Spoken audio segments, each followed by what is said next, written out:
All right, so first of all, I want to thank you for the invite to this workshop, especially to Victor then, that invited me. Thank you very much, it's nice to be here. All right, and then also I want to extend some kind of gratitude also to the previous presenters here, in particular Dieter. He kind of covered all of the background here, which allows me to kind of, not have such a long presentation time, I guess. Also, Peter introduced the kind of trade-offs that were involved, which is also something that's really underpinning the work we're doing here. So that was great. Anyhow, just about myself. So I'm a researcher at the Beijer Institute of Ecological Economics, and I'm an economist by training, but I work in this kind of interdisciplinary research environment with Earth system scientists and ecologists and so on. So I'm highly influenced by their ideas, and also that's kind of what the background of the topic that I'm talking about here today. So the title of the paper I'm presenting is The Carbon Tax and the Planetary Boundaries. So essentially this is about exploring, the implications a global carbon tax might have for each of these individual boundary processes. And this is work that I'm not only doing by myself, but it's together with several colleagues. Some of them are at the Beijer Institute, like Johan Garst, Chandra Kiran, and Therese Lindahl. But we also have Rafael Kalel at Georgetown and Badri Narayanan at the University of Washington and Daniel Spiro at Uppsala. So we're all co-complicit in this work. Now, also at the outset, I would probably say that I'm going to throughout this going to be making some pretty bold simplifications to get where I want to go. But the idea here is to kind of, what we wanted to do is to kind of build a transparent framework for kind of understanding these processes, and that requires us to make several bold assumptions or simplifications, and I'm going to extend my apologies already at the outset to anybody that might be offended by the simplifications I'm going to be making here, so brace yourself.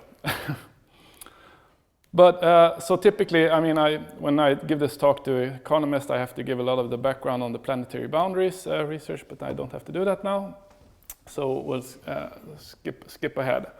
And just another thing I wanted to say is that this is just not a research paper, a one-off kind of thing, but rather it's part of a larger research agenda that several of us have been working on at the Beijer Institute. And in particular, this is a result of the fact that several of us are coming kind of from the economics of climate change research area, which has been growing during the recent years, in particular in conjunction with the Nobel Prize that was given out to William Nordhaus this year, which kind of came to a pinnacle there. And the fact of the matter, even though we've been seeing several improvements in these types of models since William Nordhaus started this work in the 70s, now people in this field are looking at things like regime shifts, tipping points, various types of uncertainties, in these types of models. So it's improved a lot since he started, but still we weren't seeing any kind of that they were putting in the processes, the underlying biophysical processes that Johan Rockström and his colleagues have been stressing as crucial for kind of maintaining the stability of the Earth system. And we kind of saw that as a major shortcoming, that nothing was really being done on this area, and we thought that was a perfect chance for us to kind of start out this new research field and new journey and see how it goes. We will see whether we drive off a cliff and nobody wants to read it, or well, that's unclear yet. But anyhow, we chose the modest term for the research agenda, the economics of planetary boundaries, to kind of attach ourselves to the economics of climate change. So when approaching this type of policy challenge, and in particular when trying to think about this topic, one quickly realizes when coming from the economics of climate change that this problem, when considering the planetary boundaries, is fundamentally different. When you talk about climate policy, people usually talk about emission curves and how we need to decrease emissions over time. And people make bold statements such as, we need to hit the brakes on climate change. It's time to stop emitting right now. But once you start thinking about the policy challenges involving planetary boundaries, you kind of quickly realize that there's many competing interests, or in the words of Peter, like trade-offs here. So it's important when you're pursuing one policy goal that you're not making things worse for another policy goal that you might pursue. So trying to come up with a metaphor that would satisfy this, we changed the hitting the brakes to kind of the notion of parallel parking instead. So if you think you're parallel parking your car, you're approaching, you know, into that space, you're gonna make sure you hit the brakes in time so you don't run into the car in front of you. But then you have to back up, and then you make sure that you don't hit the car behind you, and maybe there's a sidewalk that you have to take care of. And if you think about it in terms of the planetary boundaries, it's basically like a 9-dimensional space, policy-wise, that we have to kind of account for, and what are the many trade-offs that might arise in that is quite a question that we're pursuing. So in terms of for the research agenda, you might think of several different questions, like whether a specific policy will ease and worsen the pressure on another boundary. So in other words, are there policy spillovers here? And if you notice that there are some, then you would probably want to ask yourselves whether you can do a combination of policies that will reduce all of these pressures simultaneously. You might ask questions regarding like the efficiency or technological improvements in specific sectors and what they would imply for all these types of interactions. And there's many more research questions that you might pursue. But starting out, we wanted to kind of start out with something that was relatively simple to work with, and therefore we kind of started with this idea of the global carbon tax. That although we haven't seen one being implemented, and I'm not sure that one is going to be implemented ever, but at least that there's some kind of agreement among economists, for example, and a lot of people that a global carbon tax would be a good thing. But the question then is, what kind of trade-offs would that imply? What would that imply for the other environmental processes underlying the planetary boundaries?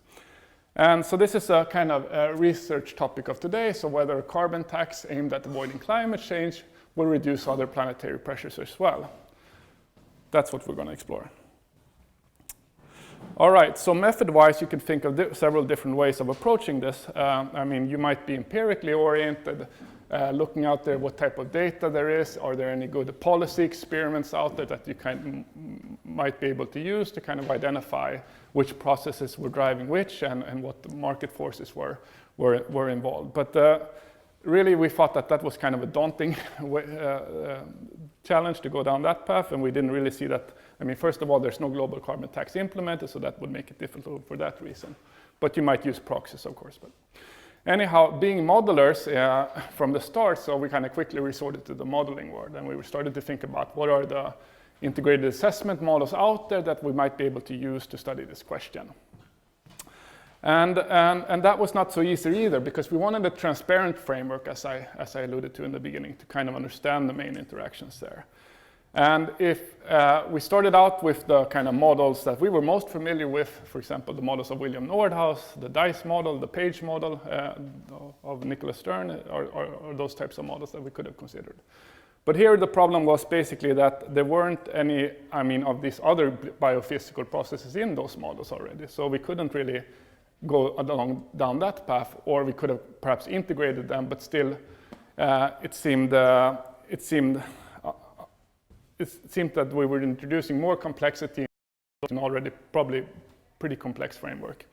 And then there's, of course, other IAMs like the image model or the Mirage model or the GloBiome model that has a vast amount of detail in terms of, lots of variables covering a huge space, And those might be useful to explore those topics, but there, the problem we had was basically that the transparency wasn't at that level that we needed in order to study these interactions. In particular, they contained a bunch of variables that weren't really relevant for the problem at hand. So we kind of quickly resorted to building our own model. So we wanted to devise our own quantifiable model of the world economy. So we wanted it to be nested in some kind of data. We wanted there to be kind of research papers that can kind of inform us about the right parameter estimates to use in specific cases. And And also, of course, we wanted a model that included the vast majority of the kind of drivers behind these planetary processes. So to start out with, what we did was to kind of scan the literature, trying to figure out, if we're going to build that model of the world economy, which sectors do we need in that model? Which are the crucial sectors, economic sectors? Now I'm talking about big sectors like agriculture or manufacturing, world fisheries, like that scale of sectors. And we wanted to figure out which ones do we need to have in the model in order to kind of study this problem in a sense that we're saying that we could be fairly confident that we're including, the bulk of the drivers of these planetary pressures. So this table is a kind of summarization of this brief literature review, and you can see all the planetary boundaries listed there in the rows, and in the column called the main drivers there, you see what we came up with were the percentage of, the contribution to a specific problem, a specific sector was causing. So take climate change, for example. There we saw that, the emissions causing the problem of climate change, around 67% of those emissions were coming from energy production. While, for example, for agriculture and land use, around, in total, 24% were coming. So this is a follow sector of the IPCC, where it could be attributed to that sector of those emissions. And if you move further down this table, you see kind of how agriculture is really dominant here. You see fertilizer production, clearly that's agriculture, being the primary user of fertilizers and thus giving rise to the problem of biogeochemical flows. Second, you have fresh water. Agriculture is also a primary user of fresh water. And deforestation, a lot of that is due to kind of the expansion of land use change, also pretty evident. Then more complex ones, we get into the concept of biodiversity. And there I'm aware of that there's not any a broad agreement of what the right measure of biodiversity is. But we made an attempt to kind of do something about this. And this is something that you'll probably be horrified by what I'll show you a little bit later. Perhaps you won't, but we'll see. But we wanted to make some attempt there because basically we couldn't see anybody else doing it. So, okay, we're going to just put ourselves out there and everybody can try to gun us down afterwards and we'll see how what happens. Maybe some new research pops up that does a better job at it. But anyhow, so we went through it in this fashion to kind of identify what we needed to include in a model. And the model we came up with, broadly, the schematics of the model is the following.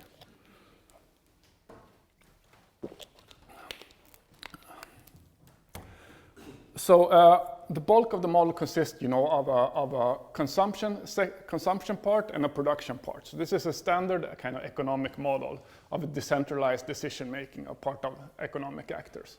So you have a kind of what we economists call a representative consumer. He makes decisions on what to consume. In this case, he has a choice between consuming an aggregate good we call kind of a consumption good, consisting of manufacturing products, timber, land, or he could consume food, and he has to make decisions on those. And then you have a bunch of production sectors. And those production sectors, as I said, were chosen to kind of represent the problems associated with the planetary boundaries. And those, the decision-making problem of the consumer and the decision-making problems of the producer produces kind of interaction between these two. And together, those create problems in terms of planetary boundaries, in terms of second-order effects affecting these. And some of the processes affect more than one boundary, or several processes affect a single boundary, and in various ways. And one thing you might note from this figure, although I'm not going to go through the details of the areas, is that there's basically no areas going from the boundaries themselves back to the economy. So we have ignored this as for now. Of course, this is a very bad assumption to make because there's going to be these kind of feedbacks. But we think that the problem already at hand is so difficult that we didn't want to go already the way to kind of explore those interactions because there wasn't any quantifiable estimates really out there to kind of to allow us to reliably assess, what the specific impacts are. And having made that assumption, we could also make the assumption that this is basically a static setting. So we're only going to be looking at the immediate implications of a carbon tax and how that would create initial force for the boundary processes and how that would change, the equilibrium outcome of the model. And then, in the second stage, you would of course have to ask yourself what kind of feedback loop that would generate. Now I'm only going to show you one equation, but this is only kind of representative of what part of this model would look like. So here you have the agricultural sector, and it takes as inputs land, fertilizers, water, energy services, and then a kind of what we call a compositive commodity as other inputs, which is basically everything else. And then the problem of the farmer here is basically to maximize his production output or the value of his production, given that he has to buy all these factory inputs that goes into that. And when he solves this kind of maximization problem, and you solve that maximization problem also for all the other sectors, including the representative consumer, you kind of end up with an equilibrium outcome. And you can kind of back out then what the value of your variables would be given the parameter estimates you have assumed. So this is a standard way that you would go about it. Some further notes about this is we're made the assumption that all these sectors are perfectly competitive. This is of course an assumption that you might want to relax further on. We assume the representative consumer, as I said, and we focused on the kind of the short run effects, the immediate effects of these types of policy. That meant we also kept income of the consumer and the productivity of these specific sectors as constant. And that's also, of course, an assumption that you want to relax further on. Wherever necessary, we're going to assume specific functional forms. Typically, those are going to be production functions of a nested CES type, which is constant elasticity of substitution function. And, but in some cases, we can kind of resort to more simple production structures where we only assume a cost function where, for example, in production of phosphate, it's mainly the resource that costs in that extraction process. And there we just assume a cost function or like a power function for there. And essentially what we arrive at is a model that's almost general equilibrium. The only things that's missing from a full general equilibrium model would be like relaxing the income constraint, and then we would essentially be there. Next, in terms of solving the model, the typical way people do this is, you just take the kind of furthest order conditions of all these maximization problems, you bundle them together, and you back out the variables as functions of the parameters. And that's a perfectly fine way of doing it. The problem is then you end up with a lot of parameters that are not so easily like interpretable or kind of easily estimated empirically. So you cannot really always you cannot simply always go to the literature and see who has estimated this parameter. Oh, this looks like a good paper. I take that estimate and put it in my model. That's not always going to work. So we did something instead, which is kind of standard teaching in economics. We do something called comparative static analysis of the policy. And what we're doing then is we're basically taking this set of equilibrium conditions and then taking the derivative of them with respect to a policy parameter that we're interested in. In this case, it's going to be the tax. And that's going to give us a solution in terms of where we can see what would be the marginal change in the variables of our model following a marginal change in the tax rate. And then we can kind of further extend that kind of solution approach to kind of saying what would the percentage change in the tax imply for a model variable. So what would be the percentage change in the model variables following a percentage change in the tax? And this solution approach also has the advantage that it kind of decreases the amount of variables that you need to kind of assess. Because imagine you have a lot of variables here, you have to think of what are the right empirical values of these. And with this type of analysis, a lot of your parameters pop out as kind of shares instead of specific parts, and that simplifies things. Overall, in our model, we still resulted with like 46 parameter estimates that we needed to assess. But all of those parameter estimates were in terms of kind of, quantity shares or kind of value shares. So, for example, quantity shares would be the amount of land in relation to the total amount of available land. or the value of agricultural land in relation to the value of total land. But also common estimates of such as elasticity of substitution, elasticity of supply, which are these kind of estimates that you often find people have estimated in the economics literature. So you can find those estimates in paper, and you can easily pull that into your.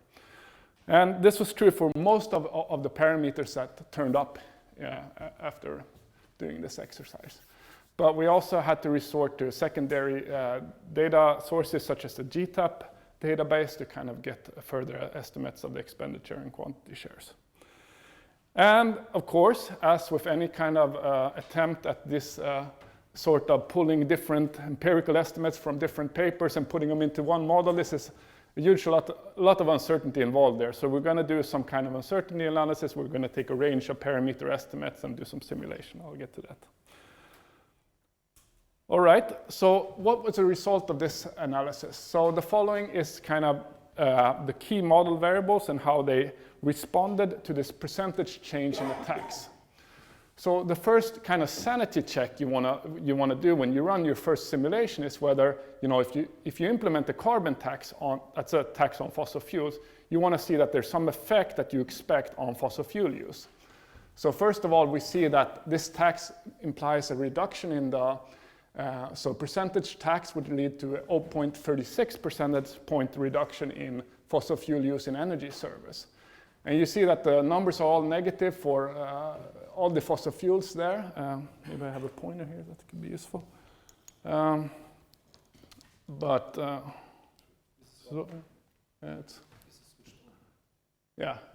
think you see there it is. It's not, exactly. Yeah, but this is basically these numbers here being negative, which will be what you would expect when you introduce a carbon tax, right? Then you can look at something like fertilizer production. Here is something that is very fossil fuel intensive, and you would kind of expect that would decrease also, which is also what turns out to be the case. Then you have not so straightforward commodities such as, for example, water production or land share in agriculture, for example. Here you see that these two variables tend to kind of increase as a result of the tax. And this is what we believe is kind of the result of this decision-making problem apart from on behalf of the farmer, because what happens for him is when the fossil fuel prices increases, the price of his fertilizer goods will also increase, and that would imply that he either has to reduce his production output, or he can kind of decide to use a little bit more land, perhaps a little bit more water to kind of level out this change in the relative prices that has happened. So this also seemed logical for us. Another one would be like biofuels here. You see that biofuels production has gone up substantially following the tax on fossil fuels. And that you might also expect because the relative price of fossil fuels has increased, making biofuels more something more cheaper in production. All right, but that was the model variables, and that's not really what we're after here. As I said, we were going to explore the planetary impact of this change in model variables. And the way we do that is essentially by looking at how these model variables relate to each of these planetary processes. And that would involve many-to-one relationships, one-to-one relationship, for example, for land use in agriculture or freshwater use. That's a direct connection to these planetary boundaries. While for fossil fuel, you have several variables causing fossil fuel or causing CO2 emissions, and then you have to kind of aggregate that in some way. And our aggregation algorithm was basically like looking at what is the status quo impact of each of these variables. Then, once we knew that, we looked at how they change once we introduced this kind of carbon tax. And then we multiply this change by the changes in these model variables by this status quo impact levels. And then we came up with a kind of aggregate response. And the way we would do this, without going into too much detail, is like here we have from the World Resource Institute. It tells you how much of emissions are coming from specific sectors. And then on the right hand here, I just listed a few of our model variables, and you kind of pointed towards which sector is specifically related to that model variable. So in this case, we kind of teased out what the aggregate response would be from changing all these model variables, something that we needed to do. Now we come to biodiversity, and this is something where I feel really frightened by presenting here, but here we made just, we couldn't really find any good numbers, as I said before, about like extinction rates per million species that could simply be connected to the variables of our model. But we found this one paper published in Nature, and this is only a proxy. I mean, this is not the biodiversity. I realize that that's not the biodiversity measure we really need, but at least it's doing something on this behalf. And this paper, what it does, it takes the IUCN red list and it looks at which economic activities are threatening, or the amount of species being threatened by each of these economic activities. So here you see, like, out of the total 8,688 species assessed, they found that agricultural activity threatens about 5,407 of those. And you see how overexploitation divided up into logging, hunting, fishing, gathering, and plants also threatens biodiversity or these species in various amounts. And then in the same way as we did with climate change, we connect our model variables to each of these specific circles here, and we calculate as our model variables changes what would be the percent, how would these threats change, and that becomes our measure of biodiversity that we use. So it's not the same one as the planetary boundaries, but it's one at least, one way of doing it. Yeah. All right. So. In terms of our results, here we portray them in terms of the planetary boundary figure. So we draw arrows going in towards the center of the circle here implies a reduction in pressure, while arrows going outwards implies that there's increased pressure on these boundaries. And first of all, you see a result of a 1% tax would result in a minus 0.25% reduction in climate change. I don't want you to take these numbers literally, but at least there's something to relate to one another more. And then you have phosphorus and nitrogen are also both increasing. Phosphorus decreases due to being complementary to nitrogen in fertilizer production. Ocean acidification, of course, is increasing along the line with climate change. Atmospheric aerosol loading, measured in terms of aerosol optical depth, also decreases. This was something that was not so easy to assess, but at least we made an attempt, and in the paper we illustrated clearly how we do it. Chemical pollution is also a difficult one. It's only qualitative assessment, but we stepped out of our comfort zone and did something at least. So, and then you have land system change and freshwater use, which is kind of increasing here. And so you see that there's trade-offs involved here. Basically, the carbon tax here, what it does is it reduces a bunch of these pressures while increasing a couple of them. And stratospheric ozone depletion remains undecided so far. So then our next question is whether we can introduce some auxiliary policy that would kind of reduce all of these pressures simultaneously.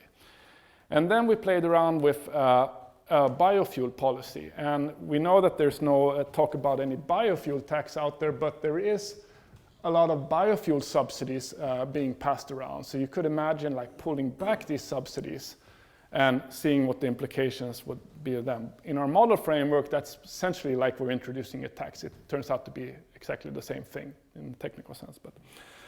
And on that column here, you see basically the response here, and now you see the change here, like fossil fuels is reduced in this, more or less in the same, a little stronger perhaps. And now you see fertilizer production, water production now goes down.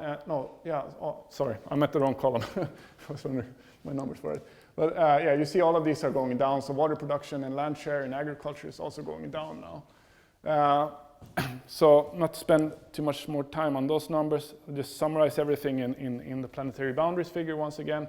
You see with 1% tax on biofuels instead, or in addition to the 1% tax in carbon dioxide, you see all pressures are reducing simultaneously. Now, once again, as Peter alluded to, there's a bunch of trade-offs involved. Of course, what we see here is an increase in the price of food. And so, this kind of policy, playing around with policy in that way, you see that there's perhaps a trade-off between a stable planet and eating, and so also something that you need to consider, of course. All right, in terms of robustness analysis, I'll just skip through this. We tested a bunch of different range of parameters, and we ran combinations of their upper and lower bounds. And we found more or less that our results were fairly robust, not totally in terms of the carbon tax, but when introducing both a biofuel and a carbon tax, those results turned out to be the same. All right, so just to summarize, so our research agenda here is to kind of look at the economic interactions between these planetary boundaries, how they're affecting or being affected by markets, what this interaction looked like. We're interested in issues related to policy spillovers between targeting one specific planetary process and another. And, improving this framework, of course, going forward, and also trying to model other types of policy, and this is something that we need. But overall, the carbon tax reduces climate change, ocean acidification, aerosols, biogeochemical flows, and biodiversity. But there's an increase in freshwater use and land conversion, and the biofuel tax, when we add that on, it leads to a reduction in all pressures simultaneously. Now, for the future, of course, we want to consider a bunch of different factors, dynamic effects, as I said before, feedbacks between the planetary boundaries and the economy. We want to perhaps play around with different types of assumptions regarding the economic sectors. Some might be better characterized as monopolies. There might be imperfect competition. We want to look at the welfare effects that might arise here, and of course, a major goal would be to eventually kind of improve some of these parameter estimates that we used in the modeling. And there's a bunch of different other policies and interactions that you might want to consider. Fishery policies, nutrient use, land use, whatever you think is an interesting policy to pursue, you can kind of use this type of framework to analyze them with. All right, so ran a little bit over time. That's all for me. Thank you.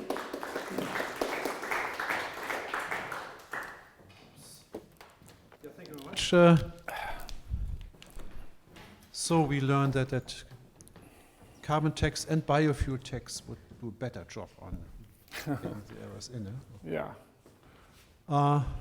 There are some questions, I guess. Yeah. So you have been computing a first derivative. I mean, elasticity is a first derivative. Since you had the model built, you could have checked whether the consequences of a tax, would they increase linearly, or would you have non-linearities in the effects? Yeah. Yeah, so I mean, in terms of non-linearities, the way we approach this is basically, you could say it's a linear approximation when we're taking the derivative with respect to tax around an equilibrium outcome.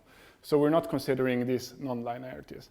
Essentially, what that means is that if you're going to make an analysis like a 1% increase in the tax, that's okay. 10%, then you're going to have problems. So more or less, the farther you move out from equilibrium, the more effect the curvature of the equilibrium will have. Basically, that's my interpretation of it. Yeah.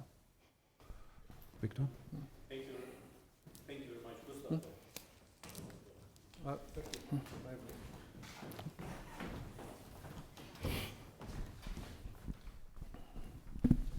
Just to understand, when you look at the carbon taxes, how this does affect the food prices, and how does it affect the production. So numbers are really small. So all the numbers, you just put 1% tax increase, and then you have 0.01 or just even less. So how it's come around that, so that the effect is extremely small? I think that a 1% tax is really small in itself. So if you think about how much 1% tax increase in the price of, I don't know what you typically consume, how much that would affect your behavior. And I mean, a lot of commodities probably you consume, you won't affect your behavior that much, right? I mean, if the price of gasoline would go up by 1%, I don't know how much that will affect your driving. But it's likely those numbers would be small when it comes to small changes in a tax like that. So that's. Yeah. But when you say you can't go up to 10%, and I think if you go to real numbers, I think what is discussed in Germany, so that the price for gasoline would be increased by, let's say, 10 cents or 20 cents per liter at the end. So we are more close to 10% change. Yeah. So, and when we come to a previous question, is it linear? So can you scale results of your model with just a factor? We can scale the results of the model, but not using these parameter estimates that we currently have used, because basically the this kind of linear approximation we do around this equilibrium. This is what I mean, it's basically doing it in that fashion that implies that we don't have to go out and gather as many parameter estimates as we otherwise would have. So it's kind of a convenient assumption to make, although of course it's not maybe perhaps the most fun one, because it would be more interesting to look at the 10% tax, for example. But given that it is a linear approximation, we don't feel comfortable with playing around with that, because we really feel that we're moving outside, the equilibrium too much then, essentially. But of course, eventually that's something that I should have put up here along the future research lines to kind of extend this analysis, consider. And that would be something that we're interested in doing. Yeah, further questions? Is nobody going to try to criticize the biodiversity part? Let's wait. And come up with a better idea. Yeah, thank you for the talk. Quite interesting. I was wondering if you could say anything which then goes again in this direction of the nonlinearities about like distributional effects, which is probably like a bit difficult in that model approach. But like, of course, if you only rely on the carbon tax as a price mechanism, you might also have like some distributional issues which would come along with that, which I mean in France was maybe people know about what happened there. So yeah, if you can maybe say a few words on this from your model.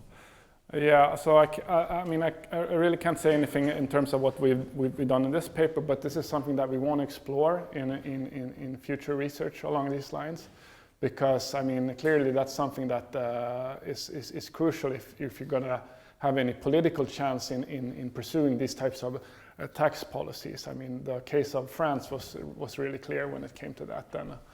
And just like, I mean, I don't know if you heard about in Canada, when they introduced a similar policy there, they also included a redistribution type of policy in conjunction with that. So they kind of basically sending out these checks to everybody, as terms of collecting the revenue from the increase in the carbon price, and then that revenue comes into the government, and they basically distribute everything out back to the public again. And that implies that those people that are emitting a lot of carbon are, of course, paying higher in relation to what they get in return. But I think that type of policy has more chance of succeeding, in the public domain, since this is something that affects people's livelihoods.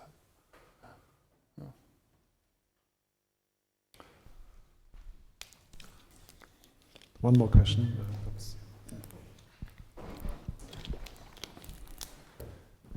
No, I'm sorry, my English will be very bad. I prefer do it in French, but I try in English before. Okay.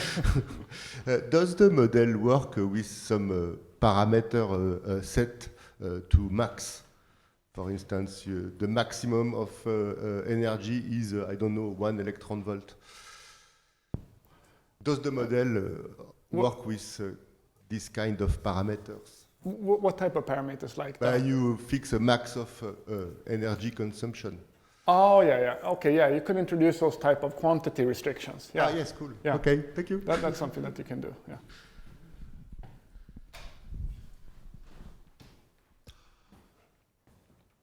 If there are no burning questions, doesn't seem to be the case, then thank you very much again. Thank you.